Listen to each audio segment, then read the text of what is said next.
So we're going to look at three main parts of the brain. Dan Siegel's a great author to read if you ever want to learn more about brain science and responding in the right way. And he uses the hand, okay? And the hand, you curl your thumb in and wrap it over. And so I'll be using my hand a little bit to explain the brain. But the very first thing we're going to talk about is the brain stem. And as a species, this is the first thing that developed. And as a developing human being, that's the first thing that develops. And your brain stem is what makes everything else work. It makes our eyes blink, it makes our digestion go, it keeps our heart beating. It runs those systems Nadine Burke was talking about, the adrenaline and the cortisol and the pituitary. It runs all those systems, okay? This is what people call the survival brain. It's the fight, flight, or freeze. There's a new theory, we were just talking about the polyvagal theory, and he's really interesting. His name's Stephen Porges, and hard to read though. He is a scientist.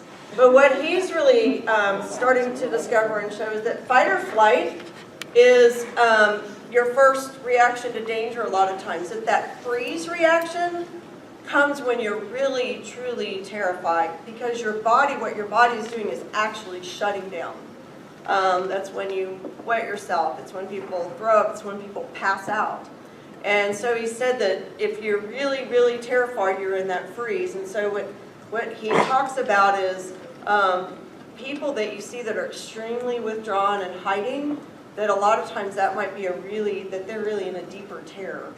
And then also that a lot of people that exhibit the really overreactive, the fight or the flight, like almost all the time, that they're staying there so they don't drop into the freeze. And so just getting to know somebody's background would really help. But his work is really, really informational, and I'll touch a little bit more of that. But that's where flight, fight, freeze is, okay? That reaction that you see the bear in the woods and all that happens in your body, okay? Then your thumb is your middle brain. That's your limbic system. Some people call it your emotional part of your brain, the emotional state. And in that part of your brain, we're going to talk about just a couple things. The first thing we're going to talk about is the hippocampus. And the hippocampus stores all your memory, everything. And we know that memory is stored very cohesively with your senses, okay? With touch or taste or smell. There's a certain brand of coffee, I don't even know what it is, and I can smell it. It takes me right to my grandma's house, right? You might hear a song on the radio and go, oh, that was at prom! You know, our memories are really linked tightly to our senses, but they're also very tightly linked to our emotions. So you've heard the saying, where were you on 9/11? Okay? Where were you the day before, and what were you doing the day before 9/11? Nobody knows, right? Because our emotions are also very tightly intertwined with our memory, good and bad. Okay? You can probably remember if you've been to a really great wedding, or you might remember a lot about your own wedding, or maybe you had too much champagne and you don't. But that's all part of it. The other part of that system that I'm going to talk about is the amygdala. The amygdala, I kind of think of as the watchtower. It's constantly scanning the environment without us really even knowing it. And then if it sees something in the environment that thinks could be a threat, it links that with that memory and shoots it down to your brainstem to react. So, if you've I've done this multiple times, walking somewhere in the woods and suddenly you go, oh, and you leap back because you thought you saw a snake, and in fact it's a stick. But you didn't look at and go, that's a stick, I'm going to jump back, right? That was your amygdala going, I remember that as bad, okay? Putting those two things together, sending the signal immediately so that you jump back, and then you're like, oh, it's just a stick, okay? That's your brain working, and that's like Nadine Burke said, we need that for survival. That is built into us for survival, and we have to have it.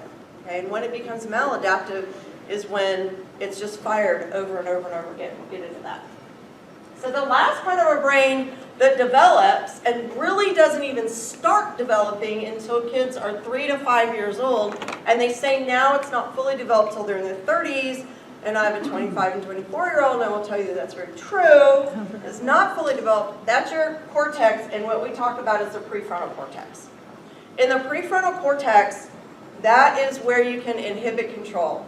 So when you're asking the kindergartners to sit there and not blurt, and they're 5 years old and they've had a lot of trauma, so they're really probably a 2-year-old, that's almost impossible for them. They don't even have those neural connections yet, and we'll talk about that too.